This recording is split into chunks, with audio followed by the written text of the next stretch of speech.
दीपक nitrite India का fastest growing intermediate chemical company है। Company अपना प्रोडक्ट 30 डिफरेंट कंट्रीज को एक्सपोर्ट करती है एंड कंपनी का 6 मैन्युफैक्चरिंग प्लांट्स हैं इंडिया में। दीपक नाइट्राइट इंडिया का लार्जेस्ट मैन्युफैक्चरर है sodium nitrite and sodium nitrate का। On top of that largest player है फिनॉल एंड एसीटोन का, जो कि फार्मास्यूटिकल इंडस्ट्री में यूज किया जाता है। एंड अगर कंपनी का प्रॉफिट्स का बात करोगे तो कंपनी का प्रॉफिट मैसिव 47% एवरेज से बढ़ता हुआ जा रहा है पिछले 10 साल से। ये कंपनी 50 साल पुरानी है इंडिया में एंड कंपनी का शेयर इस वक्त 42% डाउन है अपने ऑल टाइम हाई से। तो आज के इस वीडियो में हम करने वाले हैं दीपक नाइट्राइट का कंप्लीट डिटेल्ड फंडामेंटल एनालिसिस। मेरा नाम है केतन अग्रवाल, आपका investment coach. Let's start with the analysis.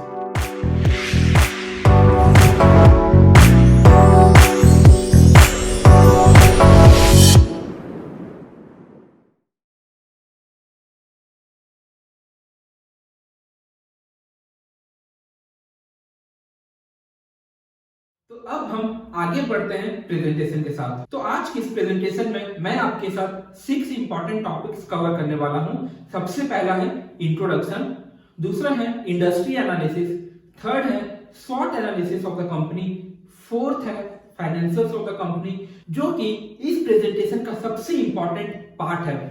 And financials के अंदर हम कंपनी का फ्यूचर एस्टिमेटेड प्राइस भी कैलकुलेट करने का कोशिश करेंगे कि कंपनी फ्यूचर में किस प्राइस लेवल तक जा सकता है। एंड फिफ्थ पॉइंट है टेक्निकल एनालिसिस। यहाँ पे हम ये समझने की कोशिश करेंगे कि गुड एंट्री पॉइंट क्या हो सकता है इस कंपनी में अगर हमें इन्वेस्टमेंट करना है तब। एंड लास्ट मैं अपना शेयर करूंगा पर्सनल ओपिनियन आपके साथ। तो सबसे पहले हम स्टार्ट करते हैं इंट्रोडक्शन के साथ। तो जैसा कि मैंने आपको पहले बताया था कि ये कंपनी केमिकल मैन्युफैक्चर करती है। तो ये कंपनी का जो प्रोडक्ट लाइन है उसको 4 ब्रॉड कैटेगरीज में बांट सकते हैं। सबसे पहला बेसिक केमिकल, उसके बाद फाइन एंड स्पेशलिटी केमिकल, उसके बाद परफॉर्मेंस केमिकल एंड लास्ट होता है फिनोलिक्स। एंड ये कंपनी का प्रेजेंस इंडिया में भी है एंड इंटरनेशनल मार्केट में भी है। तो ये कंपनी का जो एक्सपोर्ट मिक्स है वो 80:20 का रेशियो में है।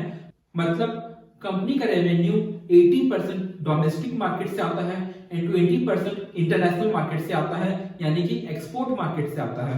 ऑन टॉप ऑफ दैट इस कंपनी का कुछ इन्वेस्टमेंट प्लान भी है, कैपेक्स इन्वेस्टमेंट का प्लान है।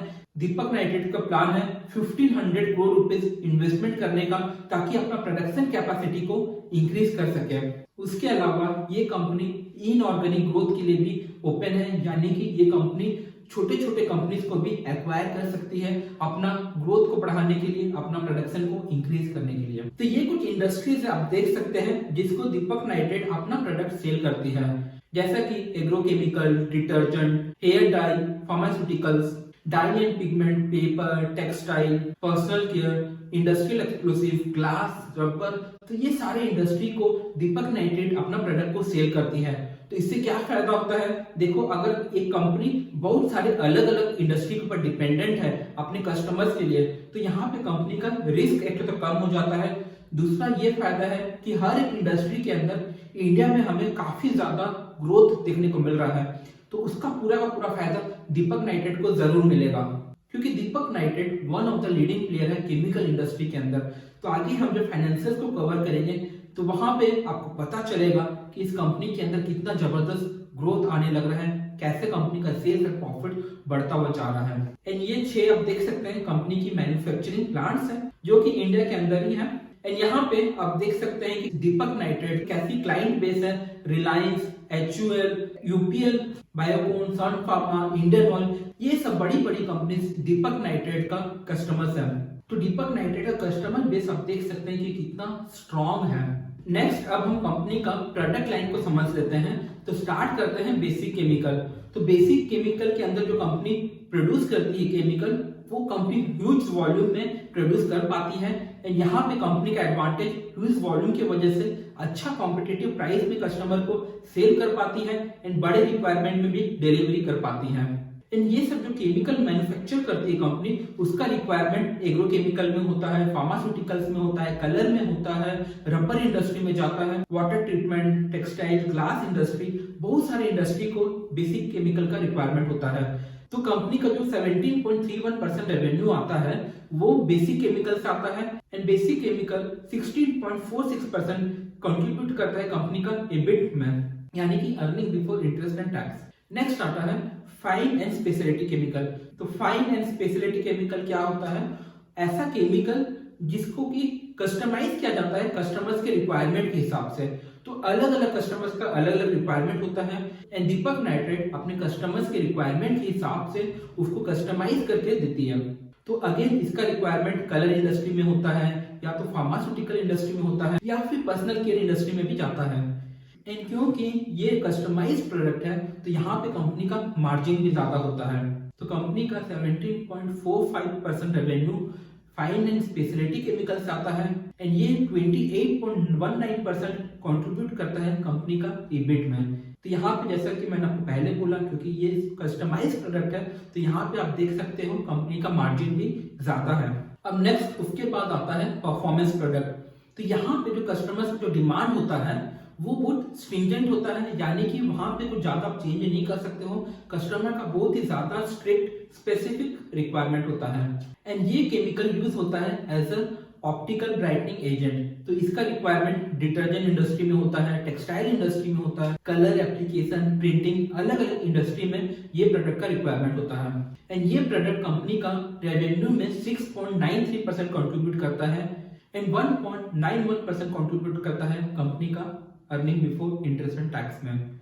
लास्ट और सबसे मेन कंपनी का प्रोडक्ट आता है फिनोलिक्स, जहां पे कंपनी का सबसे ज्यादा रेवेन्यू एंड एबिट जनरेट होता है। तो ये जो प्रोडक्ट है वो बेसिकली इंपोर्ट सब्स्टिट्यूट प्रोडक्ट है। तो यहाँ पे जो प्रोडक्ट आता है वो फिनॉल आता है, एसीटोन आता है, जो कि इंडिया हेवीली इंपोर्ट करता था। तो दीपक नाइट्राइट ने इंडिया में इसका प्रोडक्शन स्टार्ट किया ईयर 2019 में एंड इसका requirement again laminate and plywood industry में होता है, फार्मास्यूटिकल्स इंडस्ट्री में होता है, जिसको कि हैंड सैनिटाइजर बनाने में इस्तेमाल किया जाता है and rubber, chemical, plastic industry में इस प्रोडक्ट का इस्तेमाल होता है। तो इस सेगमेंट से कंपनी का 58.31% रेवेन्यू जनरेट होता है एंड ये सेगमेंट 53.44% कंट्रीब्यूट करता है कंपनी का एबिट में। तो उम्मीद करता हूं आपको यहां तक तो बिल्कुल समझ में आ गया होगा। बेसिकली दीपक नाइट्राइट केमिकल बिजनेस में है, कंपनी का 4 मेन प्रोडक्ट कैटेगरी है। कंपनी का डोमेस्टिक मार्केट में भी सेल्स है, इंटरनेशनल मार्केट में भी सेल्स है, कंपनी का क्लाइंट बेस बहुत ही अच्छा है एंड कंपनी का अलग अलग इंडस्ट्री में प्रोडक्ट का रिक्वायरमेंट होता है। आगे अब हम कवर करने वाले हैं इंडस्ट्री एनालिसिस, यानी कि हम ये देखने की कोशिश करेंगे कि केमिकल इंडस्ट्री के अंदर किस प्रकार का ग्रोथ आ रहा है। तो ईयर 2019 में केमिकल इंडस्ट्री का साइज था $178 बिलियन एंड यहाँ पे एक्सपेक्ट किया जा रहा है कि इस इंडस्ट्री के अंदर 9.3% का एवरेज ग्रोथ आने वाला है अगले 5 से 6 साल तक।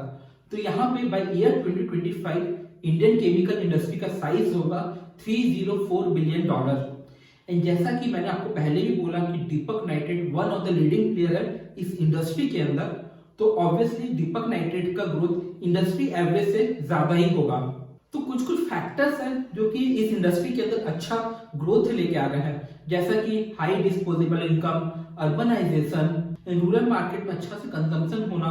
तो ये सारे फैक्टर्स हैं जिसकी वजह से इंडिया में केमिकल का डिमांड बढ़ता हुआ जा रहा है और भी बढ़ता हुआ जाएगा आने वाले टाइम में, क्योंकि जब लोगों का इनकम बढ़ता है तो लोगों का कंजम्पशन भी बढ़ जाता है एंड हर एक प्रोडक्ट के अंदर किसी न किसी प्रकार का केमिकल का इस्तेमाल किया जाता है। तो दीपक नाइट्राइट को वहां पे जरूर फायदा मिलेगा।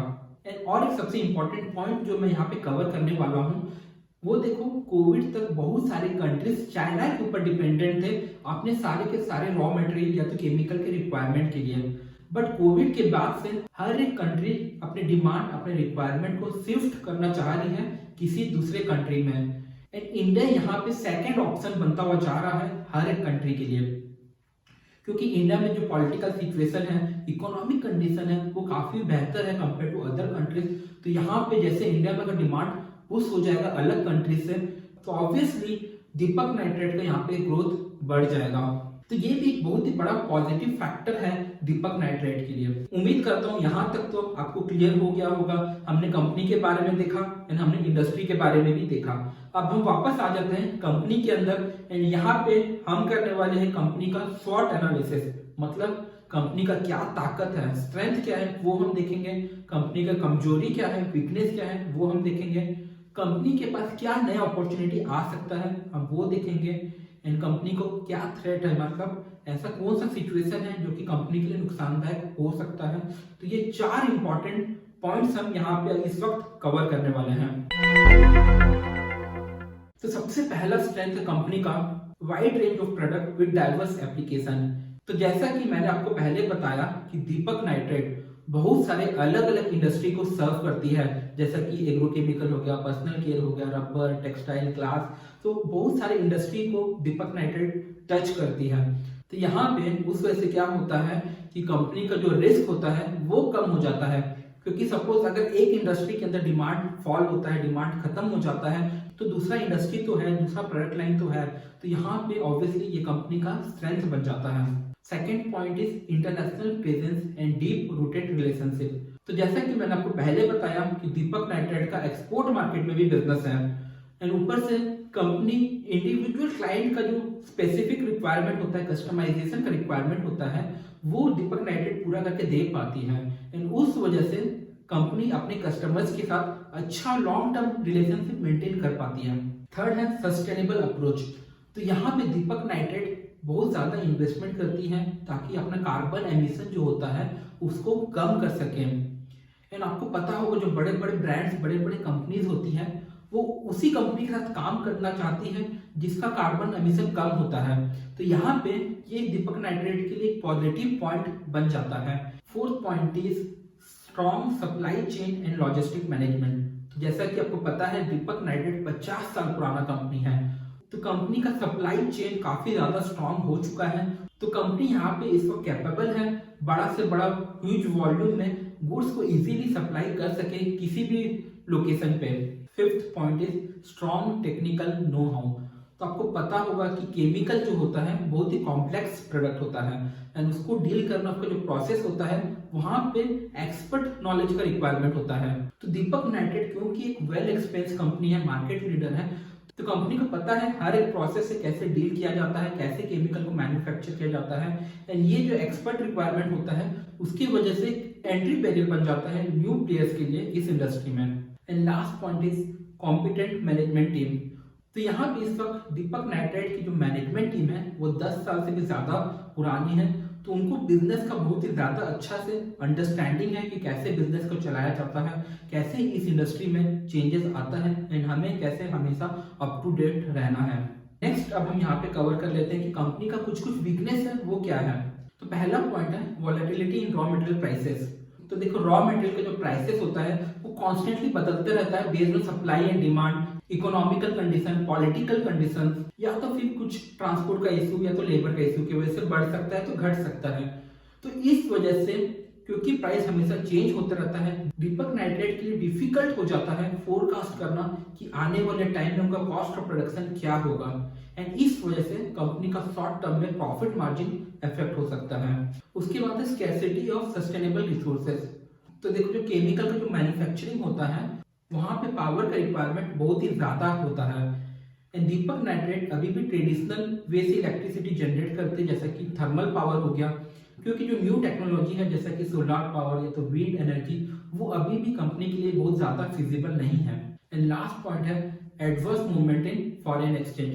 तो जैसा कि मैंने आपको पहले बताया कि दीपक नाइट्रेट अपना केमिकल को एक्सपोर्ट भी करती है, तो क्योंकि केमिकल एक्सपोर्ट भी होता है तो यहाँ पे जो कंपनी का पेमेंट आएगा वो फॉरेन एक्सचेंज में आएगा, फॉरेन करेंसी में आएगा। इस वजह से ये कंपनी एक्सपोज्ड है एक्सचेंज रेट रिस्क के लिए, क्योंकि हमेशा एक्सचेंज रेट बदलते रहता है, तो कंपनी को कभी भी नहीं पता होता है कि कंपनी कितना प्रॉफिट कमाएगी, कंपनी को कितना एक्चुअल रेवेन्यू आएगा।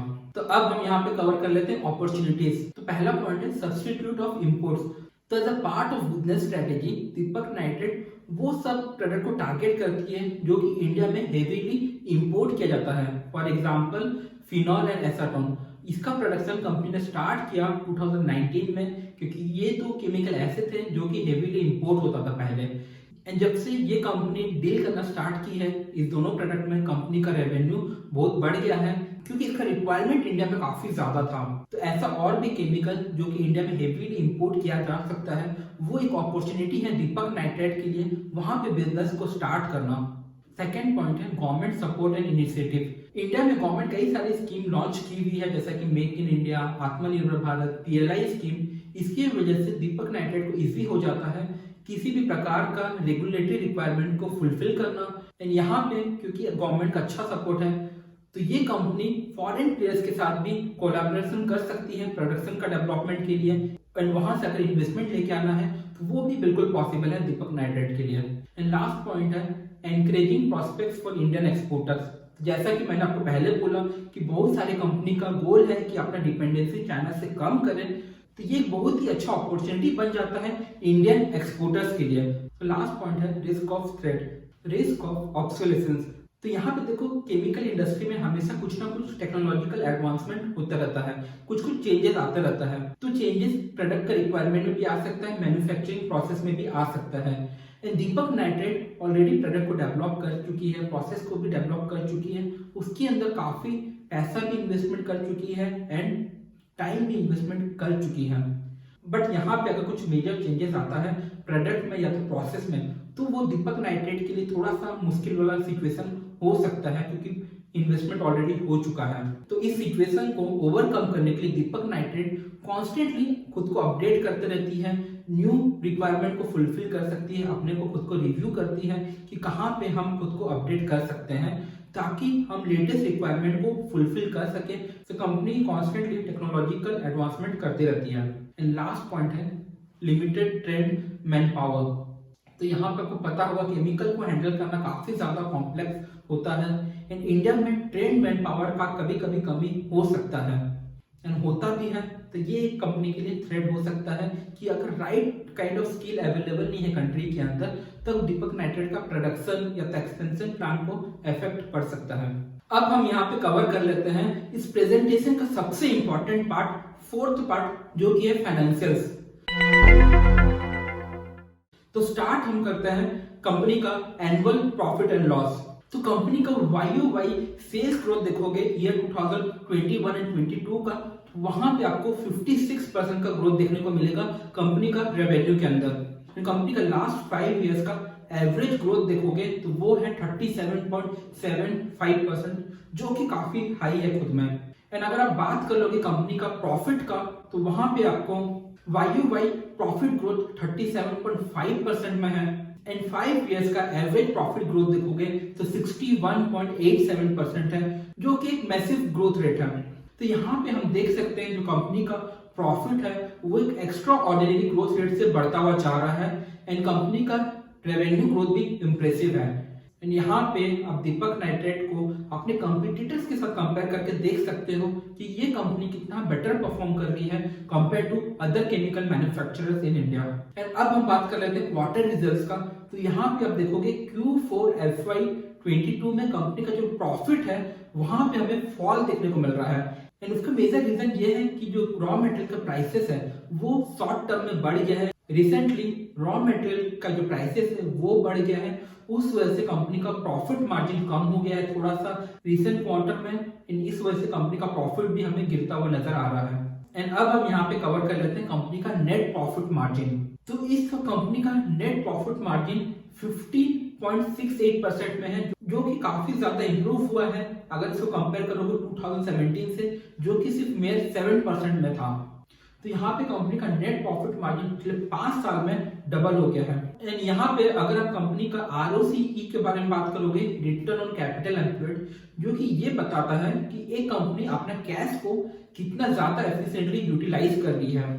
तो कंपनी का रिटर्न ऑन कैपिटल एम्प्लॉयड 39.68% में है, जो कि इंडस्ट्री एवरेज से काफी ऊपर है। एंड यहाँ पे भी आप देख सकते हैं कितना अच्छा ग्रोथ भी आया है।